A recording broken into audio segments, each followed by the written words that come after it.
They were bilateral, multilateral policies with our partners in the region to curb illegal migration. The United States put their money where their mouth is. We provided resources, we provided human capital, we provided diplomatic capital in order to get these agreements passed. And I think more importantly, under the President Trump's legacy, was the Title 42 expulsions and the unequivocal support for our Customs and Border agents. Our Customs and Border agents are the backbone of our security apparatus. We stood with them.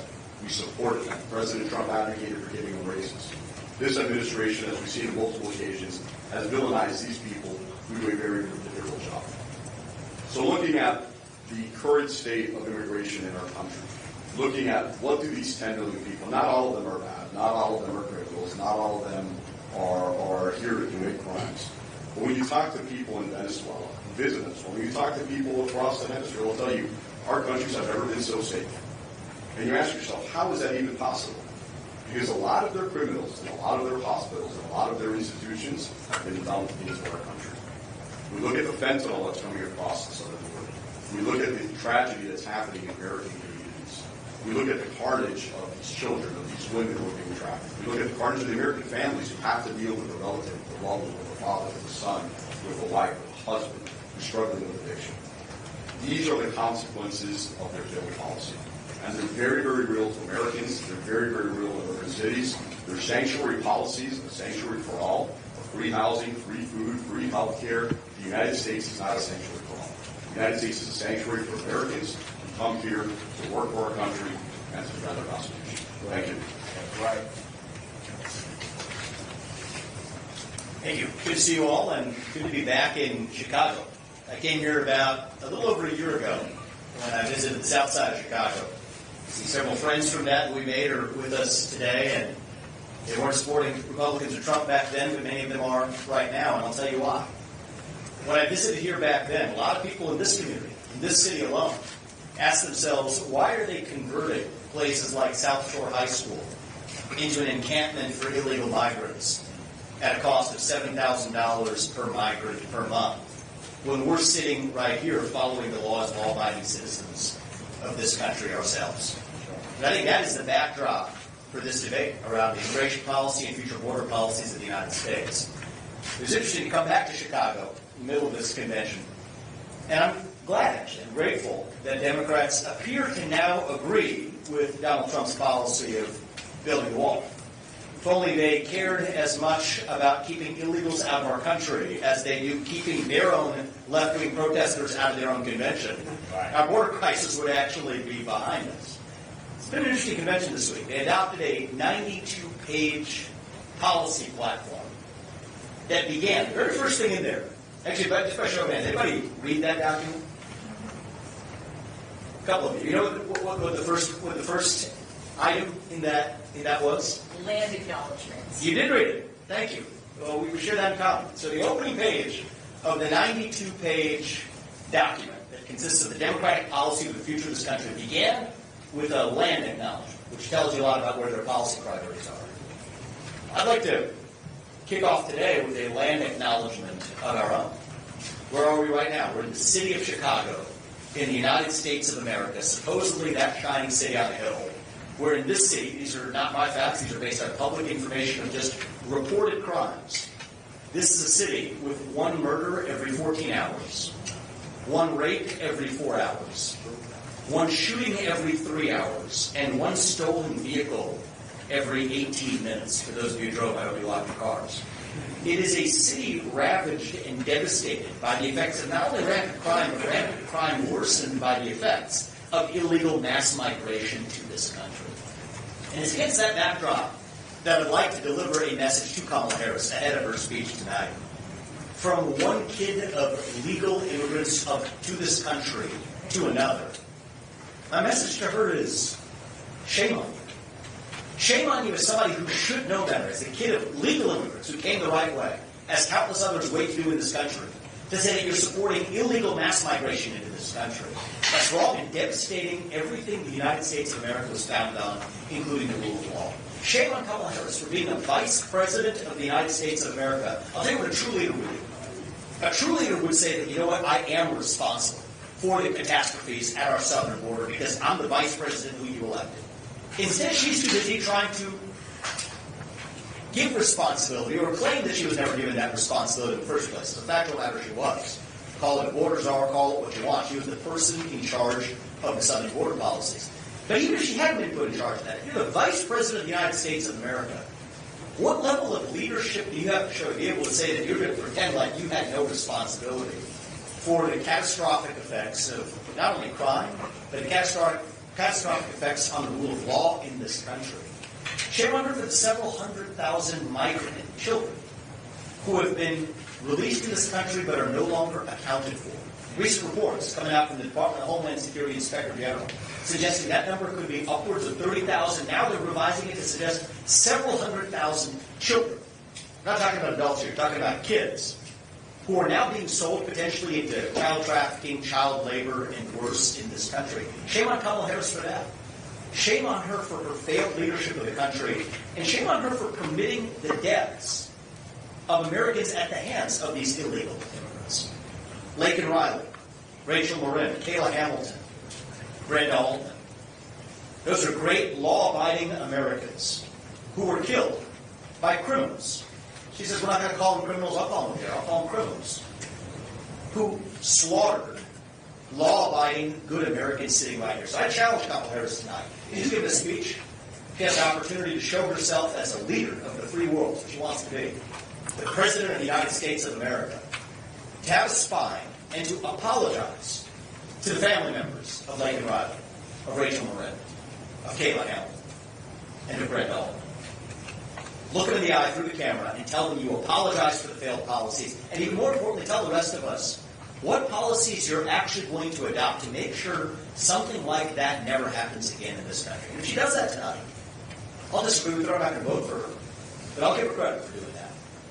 But if she doesn't, it will tell you all you need to know about a president who is hiding from in the shadows from an actual policy debate about the future direction of the United States. That job falls on many of you who are here today. I say this with due respect to those of you in the media. For the last 3 years, many covered for Joe Biden's cognitive deficits in the same way that I worry the media is now covering for Kamala Harris's policy deficits. And Americans are left holding the bag both times over. Our voters on both sides, Democrats and Republicans, are robbed of the ability to make a thoughtful decision of who they're actually going to support without knowing what policies they actually stand for. Say what you will about Donald Trump. I'm not asking you to agree with every single policy he stood for. I'm here as a former Republican presidential candidate myself. The last time I came here to the south side of Chicago doing a campaign event, it was when I was running against Donald Trump. So I'll say this myself. Do I agree with 100% of his policy prescriptions? No American has to in order to vote for him. But I will tell you, he has at least given you clear policies. From a crypto asset framework to a digital asset policy vision to a southern border policy to commitments to make mass deportations of illegals who are in this country, tariff policies to our trading partners to hold them accountable, a clear vision for how to bring peace to Ukraine and to other parts of the world. You may not agree with his policies, but at least he's given you clear policy specifics of what he stands for as a former president and the leading contender to be the next president of the United States. We require the same of the person he's running against. And if we're not willing to ask her those questions of what she stands for and why, then ask yourself why it is that the media would ask those questions of Donald Trump without demanding the same of the person he's actually running against. My advice to voters against that backdrop is this. We may or may not get that from Kamala Harris in the 80 days ahead of us. But here's the assumption you can make as a voter. I think it's a fair assumption to make that the person who ran for U.S. President in 2020, who's now running for U.S. President again, that's Kamala Harris, stands for the same policies she adopted last time around. So if you're a voter at home, I understand that you may struggle to understand what does this candidate actually stand for. I see Oprah Winfrey. I see John Legend. I see Little John. Great. That doesn't still tell me what she stands for. Here's my best clue to you. Don't take my words, take her words for it.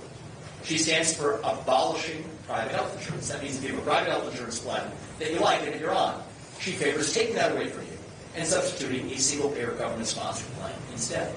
She favors a tax on unrealized capital gains. That sounds like mumbo-jumbo to a lot of people. I'll explain to you what it means. It means that the government says what your property is worth, and you owe the tax whether or not you have the cash to pay it. If you're a farmer, if you're a small business owner, somebody who owns a house in an expensive city like Chicago, that means you have to pay taxes with cash you don't have. That's what it means to be an unrealized gain. Kamala Harris favors that. She's somebody who has staunchly stood behind eliminating the filibuster in the Senate to ram through a Green New Deal that effectively would ban the existence of the coal industry, fracking, and other forms of energy production in the United States, contributing to inflation in America. And she's somebody who stands for the very policies that hurt the people they claim to help. So my demand of Kamala Harris and the media that ought to hold her accountable is to at least tell us what your policies are. Donald Trump hasn't been afraid to do that, and that's why I respect it.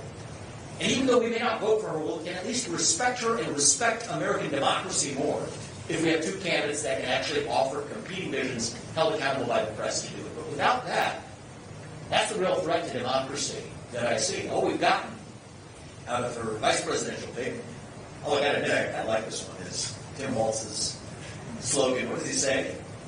Mind your own damn business. I actually got to admit, I kind of like that. Well, I think it's a message that we espouse ourselves. When it comes to entering your house and taking your gas stove, mind your own damn business. When it comes to letting millions of illegals into this country to commit crimes and mind our business, we tell them, mind your own damn business. When it comes to actually indoctrinating our children in this country, telling small businesses who they can or cannot hire with the CFPB or the Department of Labor, tracking your gender or race or sexual orientation statistics of your business, mind your own damn business. That is our message to the American people. You know what? He said it. They're all words. We're about action. In the next 80 days, I do believe we're going to determine the next 80 years of our trajectory as a country. I don't think that this is just an ordinary election where we just choose between two candidates who disagree with 1% one way or another on tax code. This runs deeper than that. This goes to the heart of who we are as a nation. And I believe we're going to be most successful in those 80 days, and I hope our questions can focus on this as well. As much as we will criticize the Democrats, we also go further than that. Donald Trump, in the next 80 days, he's already doing it, will offer you a vision of who we are and what we actually stand for, not just as Republicans, but as Americans. We're the party that stands for merit. The idea that you do get ahead in this country, not in the color of your skin, but on the content of your character and your contributions. We're the party that stands for free speech and open debate, who believes that you get to speak your mind openly. And those protesters out there do too, as long as we get to in return. We're the party who believes in self-governance and the rule of law. The idea that, yes, you do get to come to this country, as my parents did and Kamala Harris's parents did, legally through the front door, but not through the back door, and invade our country through a backdoor invasion that is eroding our national identity as we speak. We're the party that believes the people we elect to run the government should be the ones who actually run the government, not unelected bureaucrats sitting in Washington, D.C. That's what Draining the Swamp is all about. And I think once Americans see who we are and what we stand for, I think this still has the potential to be a 1980, 1984 style election all over again that, dare I say, unites this country, as I know personally Donald Trump seeks to do. Joe Biden claimed to want to unite the country. He failed to do it. Kamala Harris was right there at his side. She owns that national division at her feet. But if we want a president who's actually going to unite the country, not through some fake verbiage, not through words, but through action, and I think Donald Trump is going to be the man for the job because success is unifying. Excellence is unifying. That's our heritage. That's who we are. That's who we always will be. And I think after the pageantry of the next 24 hours, I trust the American people to see through it and make the right choice. So thank you very much, and we'll look forward to taking some of your questions. Thank you. Thank you both. We'll raise your hand for a question, and then please identify who you want the question to, and where you're from, and what your name is.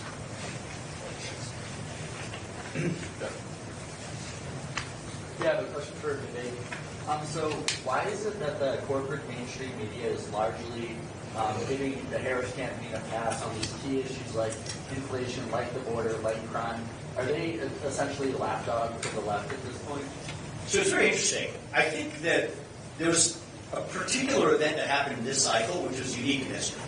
We've always had the debate whether the media tends to lean left. I believe they do, but we can have that debate. But this particular cycle, for 3 years, the media gave Joe Biden a free pass on cognitive deficits that the American people should have known about. Right now, we have an open question that we still haven't answered. Who's running the United States of America right now? Joe Biden was not good enough to even be a Democratic nominee for U.S. president, then who's actually handling the nuclear codes? Who's actually making the decisions in the situation? It's tough to believe that that's Joe Biden. But the media then for a month, for 3 years gave him a pass, but then for a month, when they decided, when the powers that be decided that he was to be discarded after that disastrous CNN-hosted debate, that, I think, bought a level of artificial credibility with the American voter to say, oh, aren't we going to criticize Democrats as well? I think the American voters, though, are smarter than to see through that for much longer. So I think after this convention and after Labor Day weekend, that's really when the thick of this race begins. Heck, we don't even have a Democratic nominee. As of until later tonight, we don't even have a Democratic nominee. And a month ago, we thought it was going to be a different person. So in many ways, this race has not yet even begun. But when it does, I hope, speaking not as a Republican, but as an American, it's about competing policy visions for the future of the country. And I know I don't have to ask those of you in this room to do this, but I'll ask you to do it anyway. Hold Donald Trump accountable to say what his policy positions actually are. You already do that. But keep doing it, because that's part of the job of good political press, to hold political candidates accountable. But all I'll ask of you is do the same thing to Kamala Harris, too. And if so, we're going to have a free and fair election where voters actually need to decide who the president is that needs to be. Stephanie Boyce, I work for debate at the German publication. Two quick questions. In the crucial swing states, which issue will be crucial? Reproductive rights or immigration? And secondly, if RFK Jr. drops out of the race tomorrow, is this going to be for the advantage of your party? So I'm not going to be an armchair political analyst on the second question. We'll see what the other candidates in the race decide to do. We'll respect their decisions, and so we'll let that play out without stepping on their toes. When it comes to battleground states as it does to the rest of the country, there are two issues that matter to voters. Hands down, if you take any survey, if you talk to your neighbors, it's the same consistent answer. Growing the economy and fixing the border crisis, period. Those two issues ought to decide this election. I believe they will. Now, the question is, what level of vision has each party actually provided? Donald Trump's going to be clear vision for how to grow the economy. Drill, frack, extract every form of American energy to bring costs down and grow our economy. He's gone straight down the list, extending the Trump tax cuts. That's given you a clear vision for how to make sure that we're competing on fair terms with other countries. Kamala Harris did not offer an economic policy until earlier this week, when she came out with her Nobel Prize-winning suggestion of regulating the grocery industry with price caps to prevent price gouging by giving the FTC authority to somehow go after vaguely defined price competition.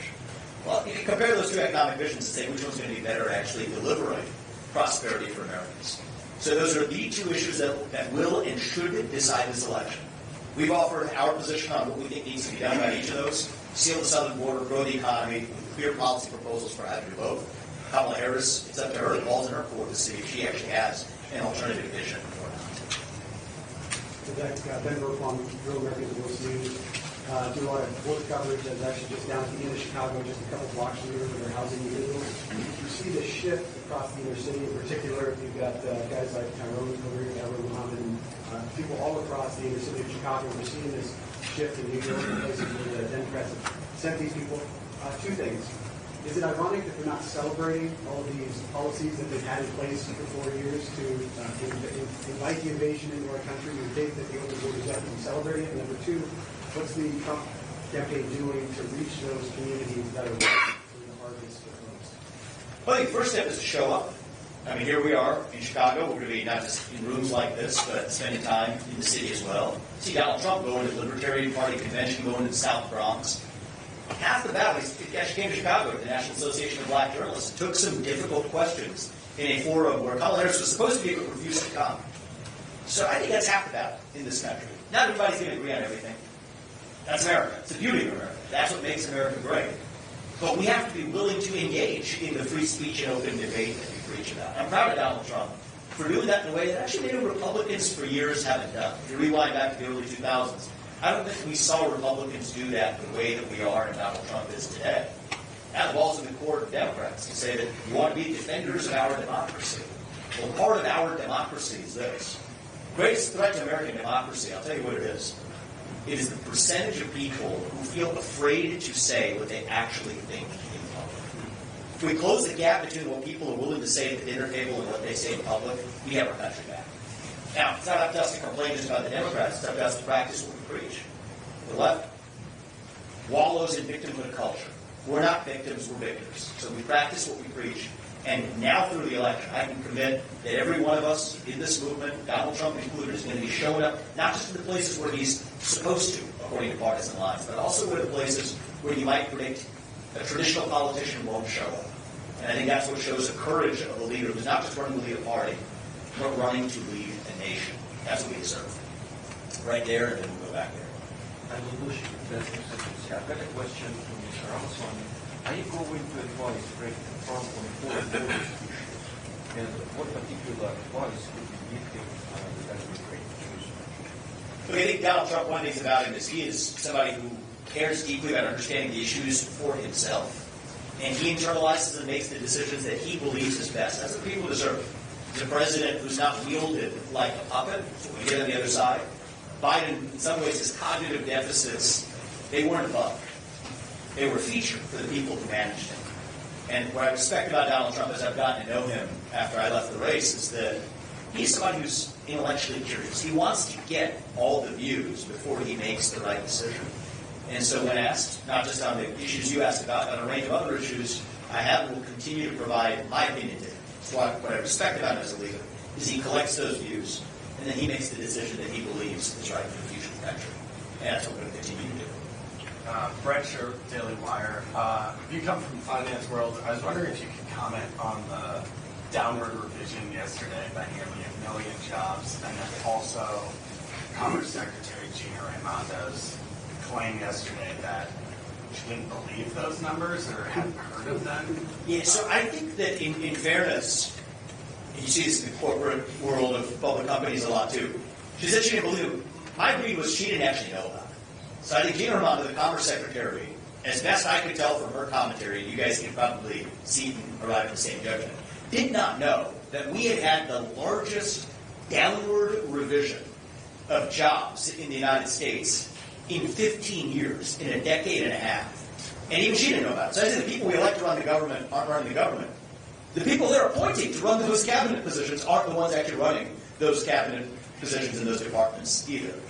Now, let's talk about the substance of this. Many of us at the time said that these numbers don't seem credible. You talk to other companies, people in the business world, you don't hear about that pace of hiring to match up to the 819,000 or so jobs that were overstated. And yet now we see those numbers downward revised when you actually see the companies with state tax data and payroll data not matching up to the numbers they reported. And I do think that the same shoe fit the other foot. Right? I'm going to attribute this, where possible, to negligence rather than actual malfeasance. We'll always make the most charitable assumption, and I think that that is the most charitable assumption you can make here.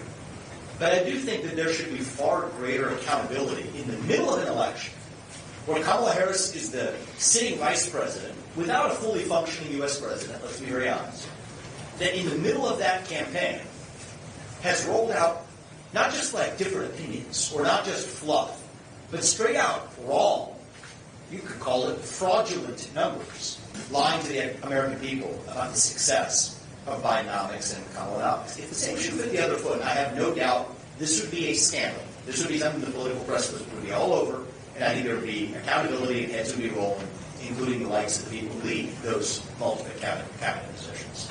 That's not happening now, and I would encourage you to ask yourself why. Go there. Can you talk about the Republicans who have been speaking at this DNC over the past couple of days and what your reaction to is to those former congressmen, those former staffers that have stepped up there and pointed the finger at President Trump? I have to say I've had a few other agenda items than following every DNC speech, so I haven't seen the particular speeches that you're referring to. I'm happy to take a look at them. What I will say is one of the things that your question, I'm going to take it based on the premise and assuming that's true. The real dividing line in this country is not really between historical Democrat and Republican. It's not really even between black or white right now. It is between the managerial class, the Gina Raimondos of the world, people who are offering those false economic statistics from the three-letter agencies in Washington, D.C., and the everyday citizen, who is left holding the bag. Many of them holding the bag are Democrats. And my message to those Democrats is, you know what, you may not agree with every policy that Donald Trump supports or the Republican Party's historically supported, but you can agree with enough of what we say, and you know, we're going to tell you what we believe 100% of the time. And just ask yourself, who's actually going to make your life a little bit better? better? Who's going to actually make sure that you are able to afford to put food on the dinner table? Who's going to make sure that your kids aren't killed by an illegal immigrant coming across this country? Who's going to better restore national pride in our country? Who's going to better deliver world peace and keep us out of World War III? Go with the person who did it for 4 years, rather than the person who actually took us in the opposite direction for the last 4. And so, you know what? Are some Democrats going to support Donald Trump, just as some people who may have called themselves Republicans may claim to support Kamala Harris? Sure. I think it's an opportunity for us to say that we don't care about these historical partisan tug-of-war battles. What we care about is actually serving the American people. That's what America First is actually all about. America First includes all Americans. That's been Donald Trump's message. That's our message that I think is going to lead us to victory in November. Kamala Harris's tagline has become, "I'm speaking," even though it's about 4 years old at this point. That being the case, is she really speaking? She hasn't spoken. She's not going to be at a debate, as it seems right now. She's not doing a sit-down interview with the press. She's not speaking directly to Americans as much as she should as a presidential candidate. So does she need to consider changing her tagline? Well, look, I think that if that's her tagline, in some ways it's Orwellian. So whether she changes it or not, I think she actually should stay right on course, because in many ways the party that preaches diversity opposes diversity of thought. The party that preaches inclusion wants to create a culture of exclusion where certain views aren't welcome. The party that preaches free speech wants censorship. And the party that says I'm speaking isn't actually saying anything of substance when they're actually speaking. I think this is an interesting year, and I don't say this in a critical sense, just in a reflective sense. It's an interesting year for introspection in the press. What is the role of the political media in the United States? I think it's vital to the health and functioning of our country. I think we need an occasion for that reflection. And some members of the press I applaud for engaging in the kind of self-criticism that was due for 3 years of purposefully failing to scrutinize a U.S. president who was not functioning as a U.S. president. There were self-interested reasons for the come to Jesus moment and after that debate in June. But I think that that's an occasion now to step back and reflect on whether or not we're going to hold Kamala Harris to the same standard of offering her clear policies for the future of the United States as we hold Donald Trump. If we do, I don't care who wins, the country's going to be better off for it.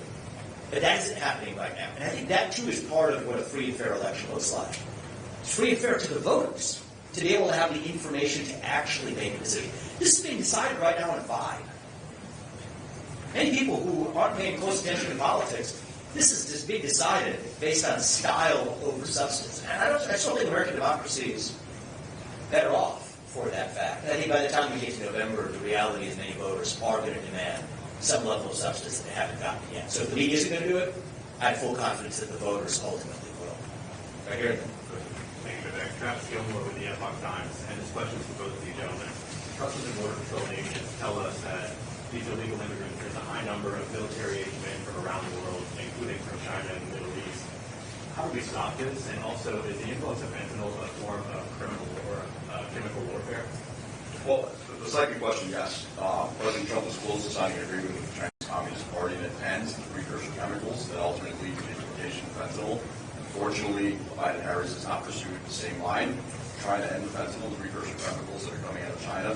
But the military-age men, I think it's very important for people to understand there are visa-less flights from many state sponsors of terrorism to our hemisphere. You can get on a plane in Cuba, you can get on a plane in Tehran, end up in the Western Hemisphere, and work our way to our southern border. It's not the migrant that most people would consider, most people historically encountered, that it's someone from a Central American country coming to the United States looking for economic opportunity. A lot of these military men are not even coming from our hemisphere. They're coming from China. They're coming from Sub-Saharan Africa. They're coming from Southeast Asia.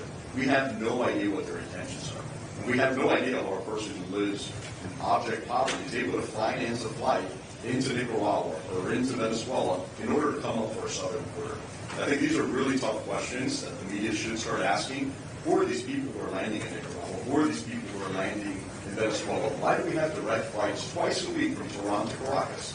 And who are the people who are getting on those planes in Tehran, and how do they end up in Caracas? And where do they ultimately go from there? They're not enjoying the Venezuelan beaches. They're coming to our southern border. I think it's very, very important for us to start scrutinizing who these people are and what's their intention coming to our country. I think that's a great point. I think another hard reality, a lot of Americans aren't aware of this, is most people who cross the Mexican southern border did not actually start in Mexico. So this is something that should be concerning every American. When I visited the southern border, President Trump is going to be at the southern border, I believe, later today. When I visited the southern border the day before, there were 2 Lebanese men who had tried to cross that southern border. Long before, there was a woman from North Korea that was almost smuggled in like a bag. This is a country where you could actually seek asylum through the front door in the United States, and yet chose not to. The fact that you chose not to come as a refugee or seek asylum, but instead hidden in a bag through the southern border from places like North Korea or Lebanon, I think reveals that this is also a national security threat to the future of the United States. Several 100,000 people in the country. Just do the math. Let's say there's 20 million illegal migrants in the country. Even if 1% of them have bad intentions, that's 200,000 people who have bad intentions who are already here in the United States of America. And so, yes, is this a concern that relates to the national security of the United States? Yes, it does. Now, one of the counter-arguments you hear is, okay, but the policies you're going to need to fight this are going to have to trample on human rights, right? People who come into this country illegally. I remember seeing a young girl who crossed the Rio Grande with her father. Her father was going through shock from the cold temperature after he had crossed. He was taken to a hospital. She's sitting under a highway near Eagle Pass, Texas, separated from her father. You tell me that's it. She's 13 years old. I asked her why she came. She came in search of opportunity, she said, by the Spanish translator. I don't think that's compassion. I don't think that's humanitarian respect to separate the daughter from her child after they come here in the name of actually helping that father. I also think the issue of child trafficking is something that I think all the Democratic Party accountable for this. I think the Democratic Party has swept too far and too long under the rug. One of the reasons I was at Washington Convention the other night is I was actually at a movie premiere in Miami for a new movie coming out by the maker of The Sound of Freedom, The City of Dreams. It's nonpartisan. Most people in the room are Democrats who are appalled to know that their own policies that they've supported had actually contributed to this wave of child trafficking in the United States. Take a look at that DHS Inspector General report. That's alarming that several 100,000 kids have gone completely unaccounted for and are now vulnerable to be sold into the equivalent of slavery in the United States of America. So I think this form of child slavery, when you use a word like child slavery, you think about something happening halfway around the world in another hemisphere in another century. It's actually alive and well right here in the United States of America. And yet the very people who are responsible for it are the ones who preach compassion. That's not compassion, that's cruelty.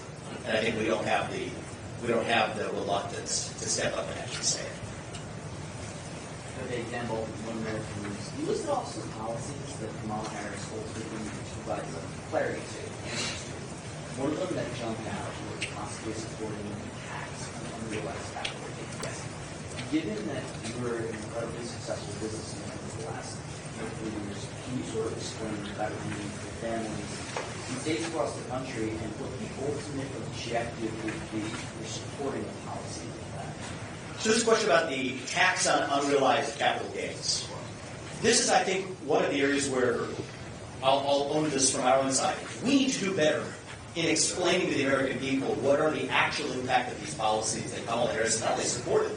As Vice President of the United States, she and Biden have actually requested budget approvals that assume a growing tax on unrealized capital gains. Even many of my Democratic friends, some of them are pretty prominent businessmen who claim to support Kamala Harris, when I ask them about this one, they'll say, oh, yeah, but she's not actually going to do it. Even when I went on actually a television program a few weeks ago, when I started bringing this up, they said, why are you talking about this? It's clearly not going to happen. So the reality is the best defense, even from thoughtful Democrats against this policy, isn't that she's somehow right on the merits. It's that she's not actually going to be able to get it done. Let's talk about what it means.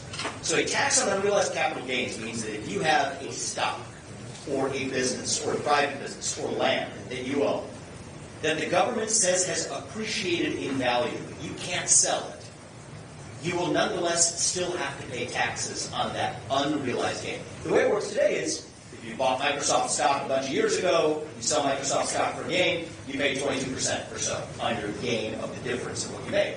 That's the way the system works, like it or not.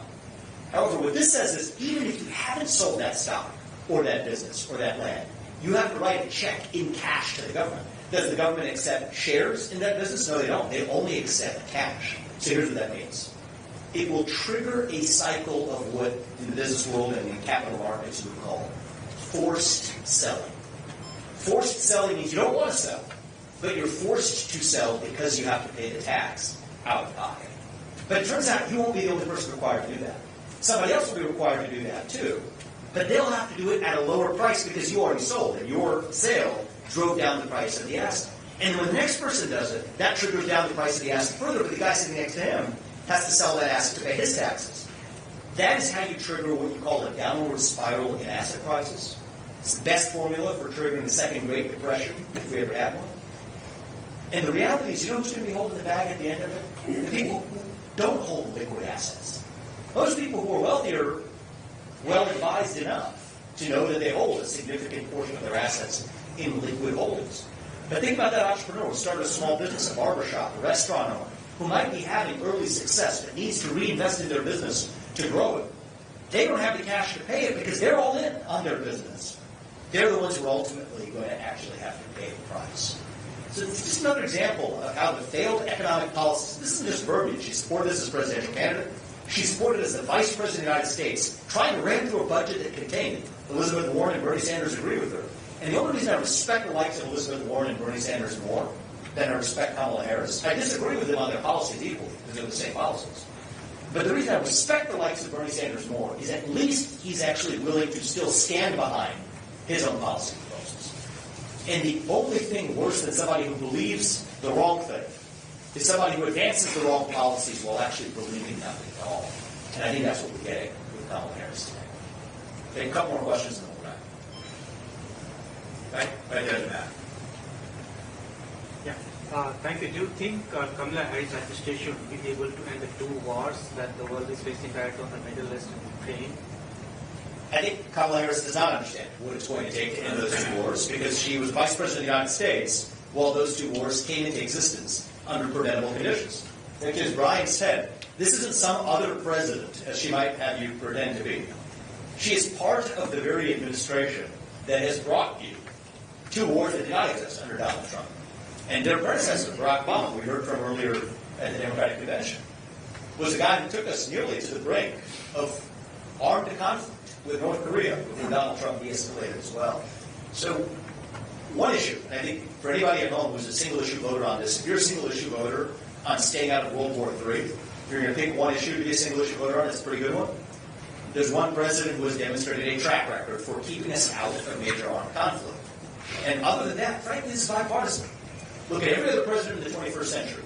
Bush, Biden, Barack Obama, Donald Trump. Take your pick of which one you want in terms of stability and peace in the world. The answer is head and shoulders clear. So even if you disagree with Republicans on a lot of things, you want to stay out of World War III, I think the answer is really clear. You want a president who's strong, who's tough, who on the outside seems unpredictable, but that's actually an asset because it's grounded in a vision to protect the United States of America that our enemies can actually fear rather than exploit. And the policies that Kamala Harris campaign is on the economic front is proposing, are they taking the U.S. away from the capitalist economy? Well, Kamala Harris, again, supports openly socialist policies in the United States. Again, I go back to why I respect Bernie Sanders more than Kamala Harris. They're both socialists. The only difference is Bernie Sanders is honest about wearing that actually as a label that he accepts as Democratic socialist. Kamala Harris supports the same kinds of policies, taxes on unrealized gains, price controls in industries like the grocery sector. It's an odd industry to pick for price controls. You look at major supermarket chains. Anybody have an idea what the profit margins are of most publicly traded supermarket chains? 2% or less. Low single digits. So that's an odd market to pick to say that that's really where the price gouging is happening. And I do think it's unsurprising when you do have professional politicians who have never signed the front of a paycheck, only ever signed the back of one from the public to their bank account, that they implement economic policies that put less money in the bank account of those very taxpayers and Americans who are funding their existence. That's what you get with Kamala Harris, what you got with Joe Biden. One of the reasons I like Donald Trump, as a candidate always have, is say what you will, at least he's a businessman. He's somebody who has built actual value in the private sector. And it's not surprising that if a candidate has actually created value in the private sector, has more sensible economic policies that will allow other Americans to follow that path, rather than those that go the direction of socialism or worse, pro-Soviet style economic direction here. Last question. We'll last two. You go. Then you go. Thank you. You were one of the people who predicted that Biden will be replaced. And I wonder, what do you think of this honeymoon phase, as you called it, of Kamala Harris? When is this going to end? And how it's going right now? And also, do you think there could be a chance that Kamala Harris could be replacing Biden as a president, as there are some rumors of that? Thank you. So I believe in tracking the incentives. Most people act according to their incentives. I think the Democratic Party acted according to its incentive by scheduling a debate as the earliest ever presidential debate in recorded televised history of presidential general election debates in the United States. Why did they do it? It was obvious. They wanted to float a trial balloon, test Biden, and see how he did. He performed poorly. They swapped him out. This was the stuff of what the media called conspiracy theories a year ago or even 6 months ago, and it played out exactly as reality. And the truth is, playing this forward, one of the risks for us is we get distracted by the shenanigans on the other side. Are there more shenanigans to come? I have no doubt there will be. And I have my own opinions on what some of those could be. But it doesn't matter. Because the way we're going to win this election isn't by worrying about the other side. It is going to be by offering our own vision for who we are and what we actually stand for. The more we do that, the more likely we are to win. That's where my focus is. So I think are there going to be some other surprises that the other side pulls between now and November? The answer is yes. When should the honeymoon phase end? I propose this weekend. Okay, once I do this speech. Maybe we want John Legend for the honeymoon. Okay, give you some slack there. But how about after this weekend? Maybe even after Labor Day. We'll give you guys a little bit of extra time. But after Labor Day, let's turn the page and have a real election. Right there in the back, we'll close with that. Hi, so Ann Bryson with CBS News. As a candidate, you yourself visited the northern border. Some recent reporting and upticks at the northern border, and I'm curious, does former President Trump have plans to visit the northern border, or, and this is also for Carlos as well, any insight you can provide on what you saw there and just reflect on those visits? So the question was about the northern border, and I'll answer it the same way I answered the last question, which was about partisan politics. It comes down to incentives. So if you are somebody coming from China or Lebanon to cross the southern border, and then you see the possibility of Donald Trump coming back to office and completing the southern border wall and moving U.S. resources to the southern border, what are they starting to do? They're starting to skate to where the puck is going. To say that, you know what, the sophisticated ones might say they're going to go to the northern border, enter Canada, and then come down by a Canadian border. That's not a theory. That's a reality. We've seen more northern border crossings in certain parts of our northern border region this last year than the last 12 years combined. Just last year, there was more fentanyl captured at the northern border of the United States than would be required to kill 3 million Americans. So is this a real issue? You're darn right it is. I think many, at the time, this was relatively early, certainly many in the press, derided me for pointing out the porousness of the northern border. But the reality is undeniable today. That fact that we're seeing that type of risk, not just in our southern border, but our northern border too, highlights the urgency of having a president who is serious about addressing all of it. So in terms of the exact tactics, what I love about Donald Trump is he's a pragmatist. It's a lot easier to build the wall on the southern border physically than it is on the northern border. But is he committed to the border security of the United States in whole and the national security of protecting our citizens from the attacks of terrorists or worse entering this country through either border? You're darn right he is. And I have full confidence that he's the president who will protect our homeland in a way that the current administration has not. Last question, please. Thanks. Trevor Honeycutt from Reuters. This is just a follow-up to something Mr. Trujillo touched on earlier about the precursor chemicals for fentanyl that come from China. President Biden had reached an agreement in 2023 with Xi Jinping to work to cooperate on slowing down those chemicals. Do you have any reaction to how that process has gone so far and what Trump would do differently? Well, it's obviously been unsuccessful. We've seen the most amount of fentanyl coming into our country in our history. So I know about the agreement, at least in the discussion that they had back in 2023. The outcome of those talks have been lackluster, if not non-existent. President Trump, as he tried to do in 2020, during the middle of the COVID pandemic, coming out of office, is really put pressure on the Chinese. What do the Chinese care about is money?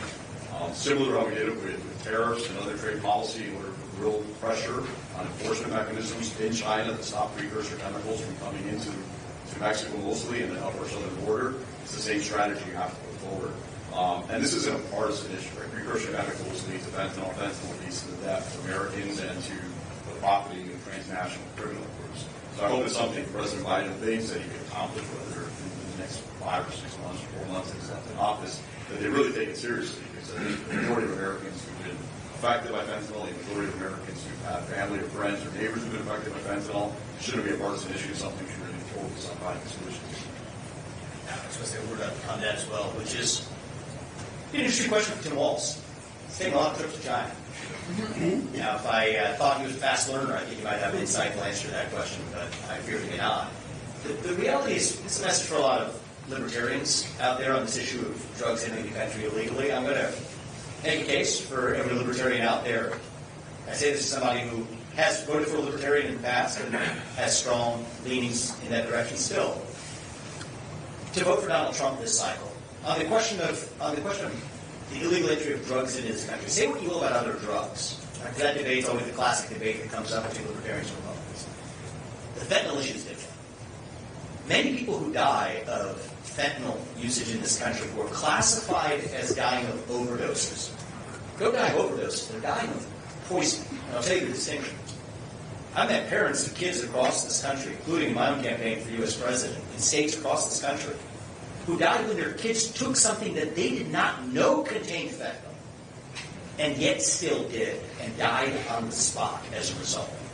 That's not an overdose, that's a poison. Ended up in a Big Mac, you wouldn't call it an overdose. You'd call it what it is. That is a lot closer to a form of biological terrorism, when you infiltrate a food supply or infiltrate a different pharmaceutical with something that the person who's taking it wasn't actually making the choice they were. And I do think that China today, are they blithely ignorant about this? Of course they're not. They're providing the precursors to synthetic fentanyl to Mexican drug cartels that are pumping that across our own southern border, exploiting the very policies brought to you by the current administration that's in charge. Just as I challenge Kamala Harris to apologize to the parents of Lake and Riley and countless other Americans, innocent Americans who were killed by illegals who crossed the southern border, who were murdered by illegal aliens who crossed the southern border. I also challenge her to apologize to the parents of children, including those parents who I've met across this country, dying of fentanyl, who had illegally crossed our own southern border as well. That's what a true leader does. And what I'll say in closing before we wrap this up is that the advice to our own side that I do to my own kids, the person who's most responsible for your own success in life, whether you achieve something or not, I say this to myself, as somebody who ran for president last year, the person who's most responsible for whether or not you achieve your goal in life is you. Are there other factors that matter? Are we playing on an even playing field? No, we're not. We have a media landscape that has applied completely different standards to Donald Trump than they have to Kamala Harris. We have a prosecutorial system that continues to put pressure. You one president who has, I think, been the victim of political persecution of a scale we have not seen in modern American history. Are we playing on an even playing field? No, we're not. But nonetheless, we're going to win this because of who we are and what we stand for. We as Republicans, unlike the left-wing victimhood narratives that you heard the other night, every speech you hear at the DNC, I think we're going to hear more of it tonight, is laced with this victimhood narrative. Well, you know what? We're not victims. We are victors. That is who we are. Excellence is unified. Excellence is our heritage. That's what you hear from Donald Trump on the campaign trail. That's what's going to win us this election, is reviving who we are as Americans.